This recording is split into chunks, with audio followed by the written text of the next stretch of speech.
Hello and welcome back to the Jules with Gem podcast. I am your host GiGi and I hope you're well. If you're new, welcome. I'm honored to have you here, and if you're returning, I'm humbled to have you back. And to all my new subbies, welcome. You are the VIPs indeed. Thank you ever so much for the constant support. So let's get it popping with my favorite astrological placements. So first off, each planet and sign, brings its own energy and influences. And, it influences us in different ways. And that's really what makes us awesome. That's what makes us unique. And I just wanted to put that out there so that if your planets or astrological signs are not mentioned, then, you don't have to despair and feel like, oh my gosh, like she didn't mention my sign, I feel so cock. Really, it doesn't have to be that way, because at the end of the day, it just is what it is, and it just is my opinion, and my opinion definitely does not change. I will have you know that my opinion does not change, how I feel about you. So my main aim is always just to spread love, because, what does it help spreading any other energy that is lower than love itself, right? All right, okay. So promise me you won't be feeling some type of way if your placement or any sign of yours is not mentioned. All right, okay. So first up, planets in is it domicile or domicile? I don't actually know how to pronounce this, but anyway, you guys get what I'm saying. domicile.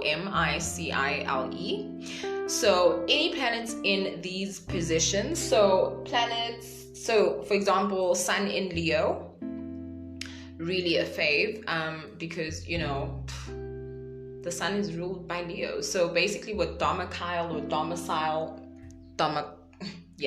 what that basically means is just when the planets are in their respective signs or in their rulership. So Sun in Leo, Leo is ruled by the Sun, so this just makes automatic sense. So the Sun just loves being in Leo energy because it's extremely creative, it's extremely just a very awesome, positive sign to be in. Like, Leos are very outgoing, they're very sociable, they exude a lot of confidence, even though they may not be that confident at all within themselves, but they don't allow that to kind of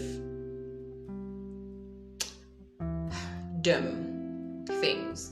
They don't like dimming their light for anything or anyone. So and you shouldn't, because does the Sun dim its light for anything or anyone?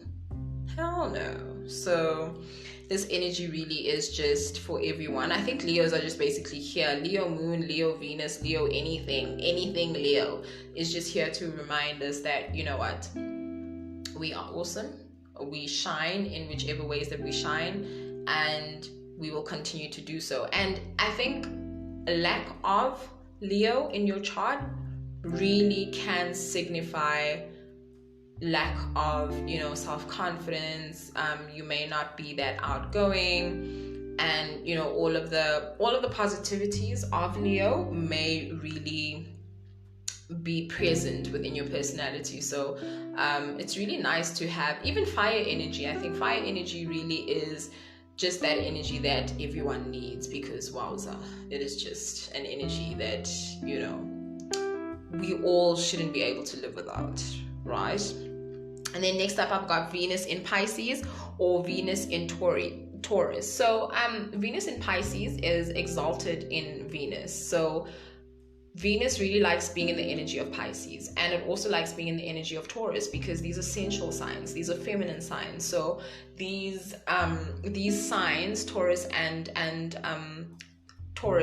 Pisces, and also to an extent Libra as well, they really know how to be in the sign. It's comfortable. It's like putting on the most amazing pair of slippers, fluffy slippers that are just so comfortable and so warm, and so that is really the energy that comes out here. It's like they really know how to pick good music, or they have really good taste in music, or they are really talented when it comes to being creative, even to a certain extent Venus in Cancer as well. But now I'm talking about the domicile position. So Venus in Pisces and Taurus really are in tune with the senses, are in tune with creativity, are in tune with intuition, really are in tune with all of the things that are enjoyable in life. They really are hospitable.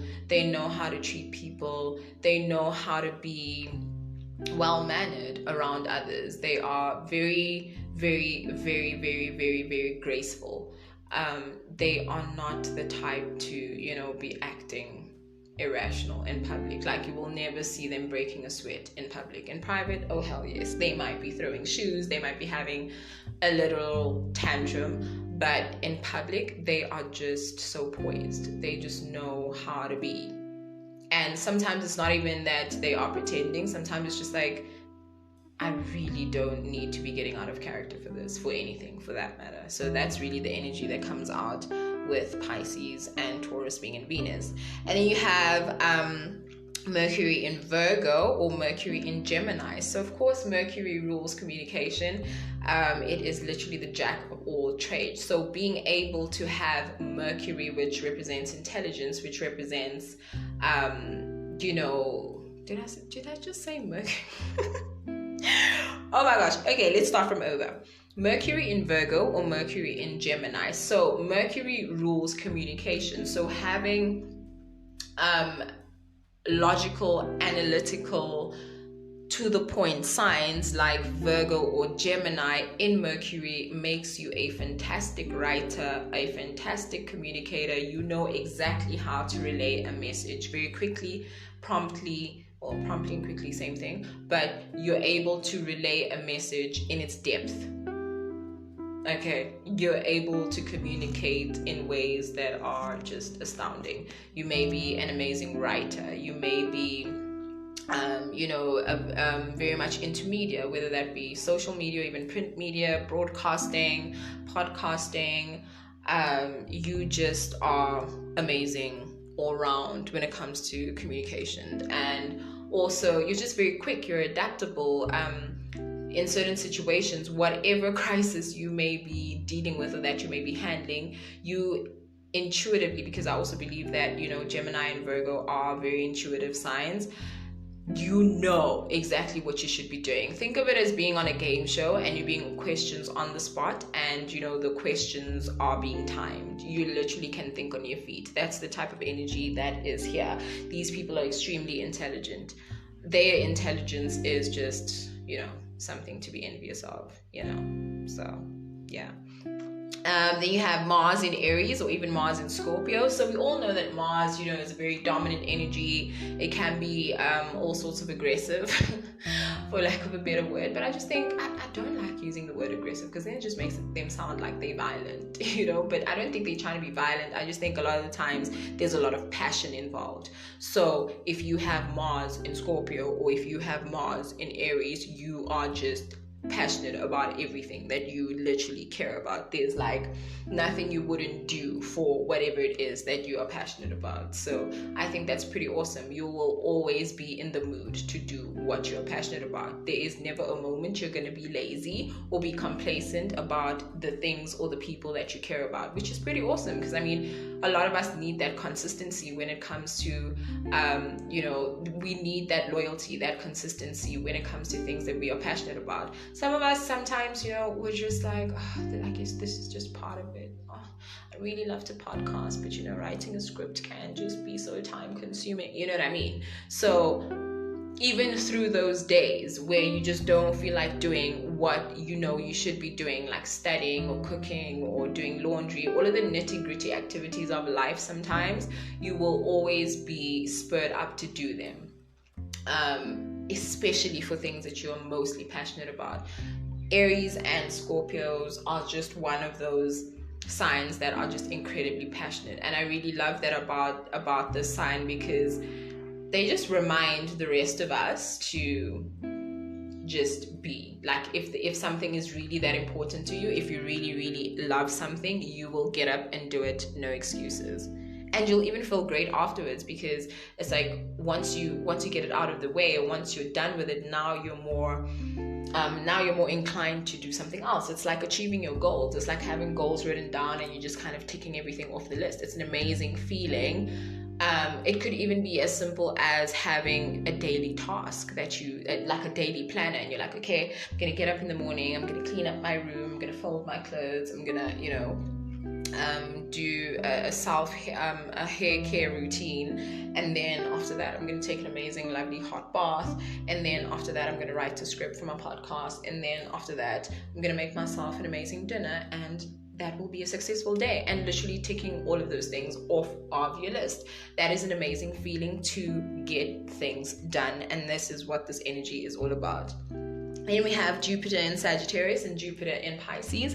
Jupiter in its nature just exacerbates everything. It just makes everything bigger and bigger and bigger. It is that benefic planet. It just can never be bad.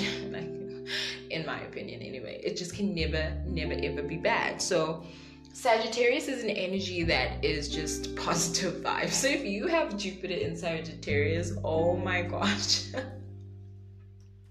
I can only imagine the energy that you may exude. Like, it must be out of this world. You may literally live a life that is just larger than life itself. Like, and life is pretty huge when you think about the experiences that everyone goes through. So like, this is wild energy, and in Pisces it's even worse, because it's like, Pisces is also just such an amazing energy, because it is intuitive, it is creative. So your creativity is larger than life. Your spirituality is larger than life, and it's extremely important to you. A lot of your decisions that you make are probably in line with what you believe in. So, you might be extremely, extremely generous with your time, with your resources. You might even come into a lot of resources a lot of the times. You're just kind of in the right place at the right time. That really is the energy of this house, and it's amazing to have. I've got a friend who's got Jupiter in Sagittarius, and I swear she always just seems to be doing or getting or being friends with the right people, or being in places at the right time, and just receiving things at the right time. I suppose it is like that for everyone, but for some people it's just, yeah. Saturn in Capricorn and Saturn in Aquarius. So Saturn already is the co-ruler of Aquarius and is the co-ruler of Capricorn. So Saturn really feels at home here. Saturn really doesn't have to drag the energy out. Like, the energy just is there. And a lot of the times people with these planets or these, signs in this planet really know what their boundaries are. Like, they know they can't be too crazy. They know they can't be too outlandish. They know, like, their priorities are pretty much always at the back of their mind. Like, if they are trying to go to the mall and spend ridiculously, they will be instantly reminded of a time when they did that and they were left with no money to go to work for a whole week, and they had to go to a doctor and get a doctor's note for that, which was an additional expense.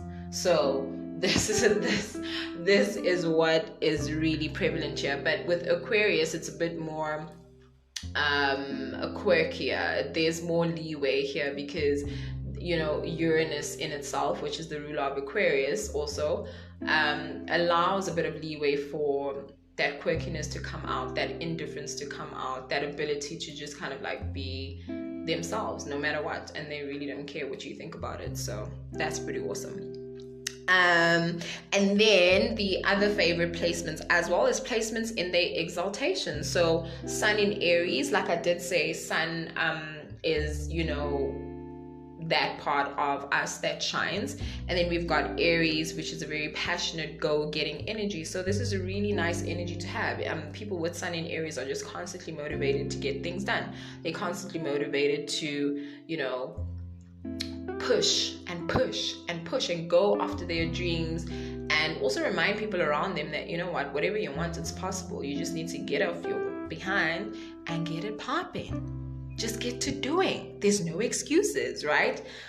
So these people are extremely passionate about whether it be looking after themselves, like going to the gym, passionate about their family, passionate about causes or organizations or even opinions they might have, politics, very passionate about, taking care of themselves and the people around them sometimes. And then we've got Moon in Taurus. I don't think we talk about Moon in Taurus enough, because Moon in Taurus is really a stabilizing energy. It is really, if you have a lot of crazy aspects in your chart, having a Moon in Taurus is a blessing, because emotions are constantly changing. Like the moon goes in phases, so our emotions are constantly changing. Like they literally scattered up and down, sideways, backwards, forwards. So having a stabilizing energy like Taurus in your moon makes you somebody who's really cool, calm, and collected in any situation at any given time. So this is a blessing, and you even are able to exert that energy to people around you. So that's pretty awesome.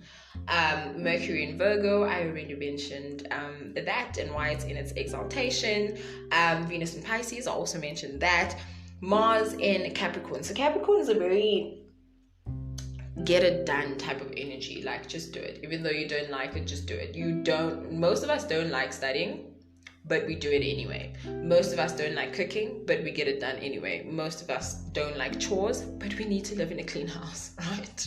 So, having your Mars in Capricorn just lets you know that, what, even though I really don't like doing certain things, I have to do them anyway. So it provides a certain amount of discipline when it comes to getting things done, when it comes to really, walking the talk and getting, just going after the things that you actually want. This is extreme goal-getter energy. This is fire energy, baby. I love this. Then you have Jupiter in Cancer. So Cancer is a very nurturing energy. Cancer is a very emotionally intuitive, intelligent energy. So when you have it in Jupiter, it just makes it that much bigger. So it's like your capacity to empathize with those around you, your capacity to really know exactly what to do in any situation is just exacerbated in this energy, because it's like,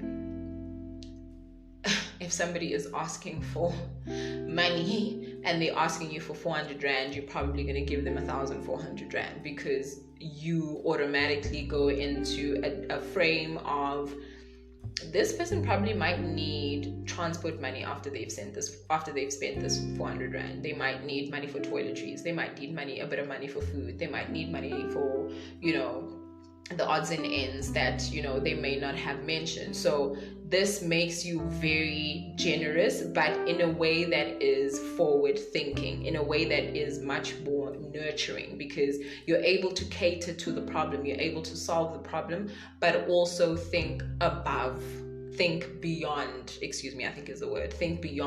the actual problem that is being brought to your attention, because Jupiter is an energy that provides you with a 360 degree of what's happening. It's the sign that can see above the horizon, right? So you might present a problem to a Jupiter in Cancer problem, and they'll be like, okay, what do you need me to do to sort this out? And they'll be like, no, I just need you to pay this bill.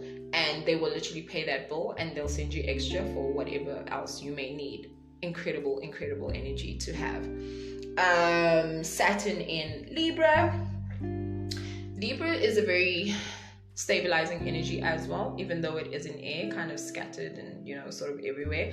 But Libras know exactly what needs to be done, and that obviously works in unison with Saturn energy. Imagine knowing what you need to do and getting it done without any complaints, and just being like, I know this has to be done. I know this bill has to be paid. I know that I have to hand in this assignment. I know I have to take this call. I know I have to prepare for this meeting. So it's basically doing the things that you don't want to do, but doing them anyway, and swiftly and without complaining, and also just having really, really balanced relationships when it comes to people who are above you. And I don't mean above you like, like they're better than you, whatever the case is. This is not it at all in a negative context, but it's more like you are gonna get things done. At the end of the day, you're gonna get things done. At the end of the day, people of authority can trust you to get things done because you're disciplined, you're hardworking, you're punctual, you're all of these great things, or you have all of these great characteristics that enable you to run things. So you may be extremely well liked by leaders. You may be somebody that is entrusted a lot of the times with a lot of things because people know that you're independent enough to get things done. People know that you're independent enough to run things the way that they're meant to be run. It's like how your parents will leave you with the keys when they leave and go out of town for a couple of days. They leave you with that responsibility because they know that you're gonna still keep things smooth as if they were there, even though you might take a bit of advantage, but you're still gonna do what needs to be done at the end of the day, and you're gonna try really hard to make sure that your interactions with authority or with parents or with whomever is being a guardian to you or being a manager to you or being a boss to you. I don't really like using the word boss, but anyway, yes, being a boss to you, they can really rest assured that you're gonna do the right thing. And also it's the sign of justice, so you're definitely going to be a law-abiding citizen. Definitely. There's just no way around it. Like Libra is the sign of justice. Awesome. Love this energy. Okay, so other placements that I have really come to love. So firstly, Venus in Cancer. I really think these individuals are just extremely emotionally intelligent and they're so fashionable. They're like, oh my gosh. Honestly, if you have Venus in Cancer, I love you already. And then number 2, Mercury in Pisces. I already know what you may be thinking. However, despite all of that, these people are extremely gifted. These people are extremely, extremely talented without even trying. They are just effortlessly blessed when it comes to knowing how to know how somebody's feeling, knowing how the energies just change from one vibration to the next, and they are able to describe things that aren't easily understood. They're able to put it in words. They are amazing writers, especially when it comes to music. Extremely great songwriters. They are incredibly poised. It may come across as, when they're communicating like verbally, sometimes it may come across as though what they're saying is not really making sense. But when you think about the intent behind what is being said, that's when you actually get a proper and real and tangible understanding of what it is that they're trying to say. These people really make you feel understood. They really are very comfortable. Like I could talk to these people all day because they just kind of get it. They really do get it. And then thirdly, Mars in Cancer. So if you think about it, Mars, in its nature is a protector, naturally so. And when it's in Cancer, which is also a nurturing and a protector in its own nurturing, motherly, feminine way, it's a mixture of feminine and masculine energy, which, is balanced for the most part, at least, in my experience, in my opinion. Number 4, I have Sun in Virgo. Well, I think I'm being a bit biased here considering that Virgo rules my 5th house, but understand me now, okay? I'm always laughing like a damn hyena with these people. Virgos are extremely funny to me. I get very creative with Virgos. A lot of the times I like to sing with them. A lot of the times I like to laugh with them. A lot of the times the energy is just easy. The energy just flows when I'm around these people. It's really, they're such a joy to be around. I love them. Number 5, I think I already mentioned this, but Taurus moon. And I have to say Taurus moon again because like I said, they're so underrated, and I just think that they're so suave and they're so calm. When my Gemini moon is just up in knots, filled with anxiety, they just kind of remind me to chill out. They like they are basically like smoking weed, smoking a joint. They literally just remind you, just chill, bruh. Like, there's really no need to be stressing right now. Honestly, just chill and just enjoy the ride. So I really do enjoy this energy. I honestly, at first, I honestly didn't get it. But then obviously, you know, Taurus is in my first house. So this energy is like, to me, really, I just feel really understood. I feel like a lot of the times they can see me. They can really get me. They can really understand my motivations behind things, you know. Really, it's not that big of a deal. Like, just chill, Gigi. You don't have to be, you know. And exactly in this voice, it's like, no, Gigi, just chill. You know, you don't have to be stressing so much. Like, just chill, just sit down, have a glass of water, you know. Here's some food. Are you hungry? They really are just like that. They really are just like that. Like, anything that I might be going through, they just remind me that it's really not a big deal, Gigi. It can always be solved. Like, there is a solution to everything. They're extremely comforting and just, you know, awesome, great lazy days. Netflix and chilling is just always my vibe, and Taurus moons are just the best to do this with.